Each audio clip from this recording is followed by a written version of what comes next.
Trading is not betting. Lalu bagaimana caranya? Mari kita bahas detailnya.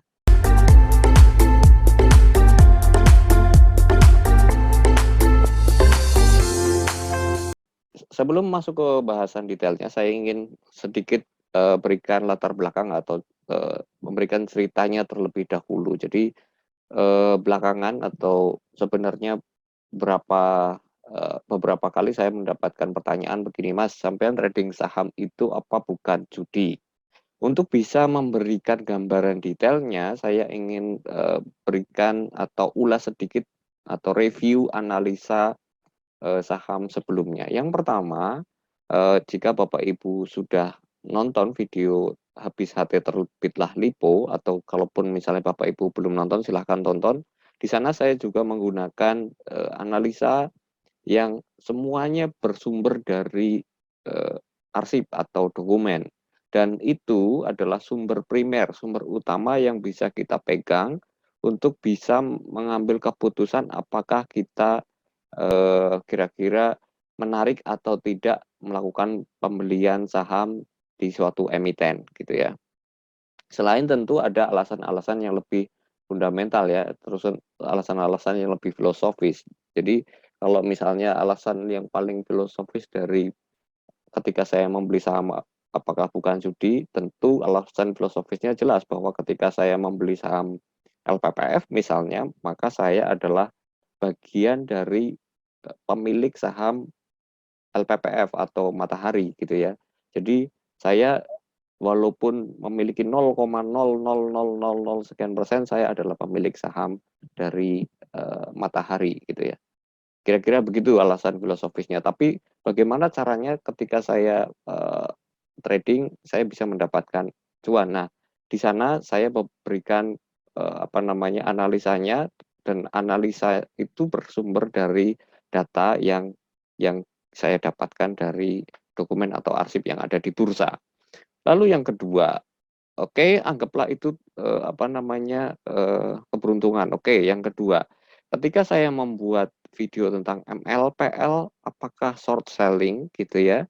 Lalu kemudian kalau nanti Bapak Ibu penasaran silahkan tonton lagi. Saya mengatakan bahwa ada short selling yang senarionya adalah kurang lebih ada peminjaman dari shareholder sekitar 900.000 lot, dan ini 900.000 lot yang digunakan untuk mengguyur dan kemudian harus dikembalikan pada saatnya nanti ketika pencatatan saham. Dengan seperti itu maka MLPL dari bottom sampai dengan cum date-nya akan dikembalikan 900.000 lot itu dengan pergerakan 18 sampai 45 tick. Oke, kita lihat. Dan terbukti pada waktu cum date misalnya 955.000 lot nongol di sini ya. Jadi ada pengembalian saham 900.000 lot dengan bergerak 18 sampai 45 tick. Jadi nanti Bapak Ibu yang belum nonton silahkan tonton di sini bahwa saya sudah sampaikan dan itu terjadi. Kok bisa tepat seperti itu? Sekali lagi karena saya menggunakan analisa berdasarkan sumber primer gitu ya.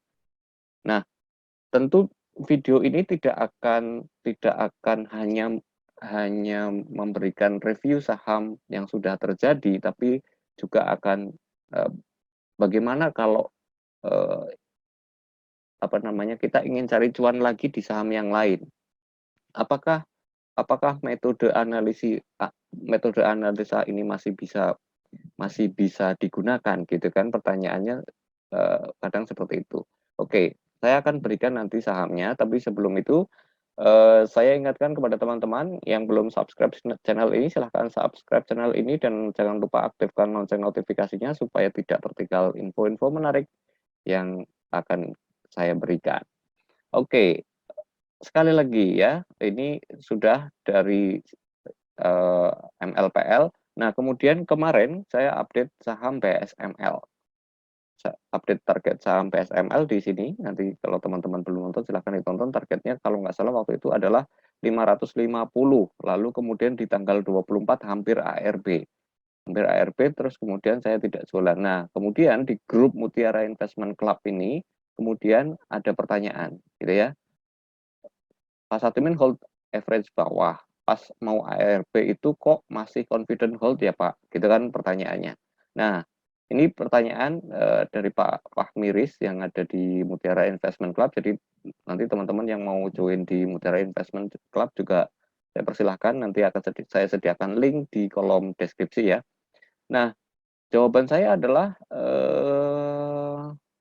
ini jawabannya adalah terlihat dari volume dan kemudian terlihat dari broker summary. Jadi ini juga saya sampaikan di sini ya. Jadi yang saya maksud dengan BD utamanya adalah diwakili oleh kode broker AI, sementara kode broker AI-nya tidak jualan, dan ternyata di tanggal 24, ini tanggal 24 ya, saya lihatkan, tanggal 24 ternyata ada yang justru melakukan pembelian ya, justru melakukan akumulasi walaupun AI-nya hanya beli sedikit.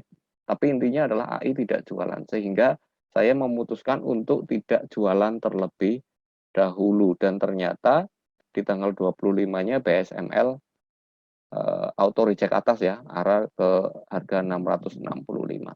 Gitu. Jadi semua keputusannya berdasarkan data atau informasi yang terekam di bursa gitu ya. Jadi ini bukan tebak-tebakan. Jadi semua tindakannya ada dasarnya. Oke, saya ingin masuk ke eh, forecast yang mungkin juga teman-teman akan tunggu-tunggu ya. Lalu selanjutnya apa Pak untuk minggu depan gitu ya, atau mungkin yang bisa saya beli. Ini saya dapatkan informasi yang cukup menarik, kode tikernya Kino. Tapi sebelum saya lanjutkan, tentu disclaimer on ya. Jadi Bapak Ibu, sekali lagi bahwa informasi ini mungkin juga, atau informasi yang terdapat di dalam dokumen atau arsip ini mungkin juga akan mengalami perubahan ya. Ketika terjadi perubahan, maka Bapak Ibu harus merespon sebagai trader. Jadi tidak kemudian ya kan informasinya katanya begini. Nah, informasi ini mungkin juga nanti akan ada perubahan, maka kita harus merespon setiap perubahan berdasarkan sumber utama ini ya. Jika jika kita trading berdasarkan bandarmologi, teman-teman di bursa menyebutnya bandarmologi, maka kita juga sebaiknya exit menggunakan data informasi yang ada di dokumen ini, atau orang-orang menyebutnya dalam disiplin analisa bandarmologi. Oke, saya ingin menyampaikan yang pertama ada sahamnya Kino ya, tadi disclaimer-nya sudah ya, bahwa teman-teman bisa saja rugi jika tidak melakukan analisa secara mendalam ya. Yang saya sampaikan adalah berdasarkan analisa yang faktual ya, yang terbaru yang diterbitkan oleh oleh bursa tentang keterbukaan informasi publik yang ada di saham Kino. Pertama, Kino itu akan melakukan buyback saham termin kedua. Jadi Kino itu sudah melakukan buyback saham termin 1 dan sudah berakhir, dan sekarang akan melakukan pembelian kembali atau buyback saham termin kedua ya. Besarnya berapa? Besarnya dana yang disediakan adalah 150 miliar rupiah dan akan berlangsung dari tanggal 21 Maret ya. Jadi sudah berlangsung per tanggal 21 Maret sampai dengan 20 Juni 2022. Oke. Itu informasi pertama yang perlu Bapak Ibu atau teman-teman catat.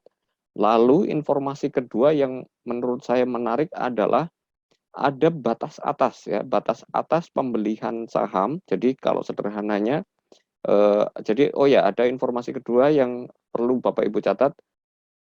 Maksimal pembelian sahamnya adalah 30 juta lembar saham atau tidak lebih dari ya, di sini dicantumkan bahwa jumlah saham yang akan dibeli kembali tidak akan melebihi 20% dari jumlah modal di store, serta dengan ketentuan paling sedikit saham yang beredar 7,5%. Jadi tetap menjaga free float ya.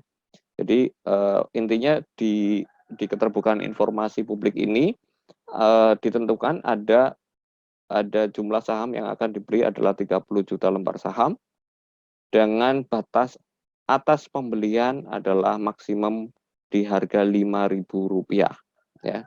Sekarang pertanyaannya adalah harga hari ini di Kino adalah 3.260. Jika kita menghitung saja, jika kita menghitung batas atasnya Rp5.000, maka masih tersedia sekitar Rp1.840 upside-nya. Ya tentu tidak selalu harga saham dari 3.260 ini Senin kemudian langsung lurus menuju 5.000. Tentu ada fluktuasinya. Naik turunnya tentu ada, bisa naik dulu atau turun dulu gitu ya. Nah, tentu kita tidak sedang tebak-tebakan sesuai dengan judul, tapi kita menggunakan data menurut yang tersedia yang kita bisa punyai. Saya ambilkan dari tanggal 21 sesuai dengan keterbukaan informasi publik tadi, bahwa pembelian kembali akan dilakukan per tanggal 21 Maret sampai nanti di tanggal berapa? Di tanggal 20 Juni. Oke. Hari ini baru bursa baru berjalan dari tanggal 21 sampai tanggal 25 Maret. Apa yang sudah terjadi di Kino? Kita lihat ada kode broker LG yang sudah melakukan akumulasi atau pembelian sebanyak 14.468 lot. Artinya masih sekitar masih sedikit ya, mungkin di bawah 5% dari target total pembelian. Sehingga menurut saya Kino ini akan cukup menarik untuk dilakukan pembelian ya, dilakukan pembelian dengan potensi upside yang tadi saya sampaikan. Kalau misalnya 1.800 tentu kalau dari harga 3.200 sekitar masih ada upside sekitar 50%-an ya, sekitar 50%. Dan itu kalau misalnya sampai dengan tanggal 20 Juni berarti sekitar 3 bulan. Kalau Bapak Ibu misalnya investasi 3 bulan dapat 50%, tentu menurut saya ini adalah sebuah potensi reward yang sangat menarik. Kita melihat tadi average LG ada di 3.211. Jadi barangkali pembelian bisa dimulai kalau misalnya teman-teman beli mungkin akan ada di harga 3.200-an, mungkin masih akan sangat menarik. Dan kira-kira secara chart apakah potensinya bisa sampai ke 5.000? Kalau kita bicara soal chart, kita misalnya tarik Fibonacci saja, kita akan menemukan potensi upside maksimalnya normal menggunakan Fibo adalah di rasio 1,618 di angka 4,660. Jika kita melihat bahwa ini adalah inverted head and shoulders, maka kemungkinan target minimalnya ada di harga 3850 ya. Jadi ini sebuah risk reward yang cukup bagus. Misalnya kita entry di harga 3.200 sampai dengan 3.260 atau 3.350 maksimal pembelian kita. Jadi misalnya kita cicil beli di area 3.200 sampai dengan 3.350, ini masih cukup menjanjikan untuk kita lakukan akumulasi, lalu kemudian kita akan jual di harga yang menurut kita sudah saatnya jual. Sekali lagi disclaimer on, silahkan teman-teman lakukan analisa ulang. Nah, ada saham lain yang menurut saya bisa Bapak Ibu lakukan pembelian untuk kepentingan trading. Tentu saja sahamnya adalah Trisula Tekstil. Jadi BEL ini juga akan melakukan buyback. BEL ini juga akan melakukan buyback. Nah, memang buyback-nya baru akan dimulai nanti pada April setelah RUU PSLB tanggal 27 April kalau tidak salah. Tapi tidak ada salahnya kalau Bapak Ibu sudah menjadikan BEL ini sebagai watchlist. Silakan tentukan strategi trading terbaiknya. Saya hanya menginformasikan bahwa ini akan ada buyback. Apakah akan berlangsung atau tidak, saya tidak tahu. Yang jelas kita tunggu saja informasi resminya dari bursa. Oke, saya kira itu yang bisa saya sampaikan. Semoga video ini bermanfaat untuk Bapak Ibu sekalian. Semoga dalam kondisi sehat dan cuan selalu untuk kita semua. Saya akhiri, terima kasih. Wassalamualaikum warahmatullahi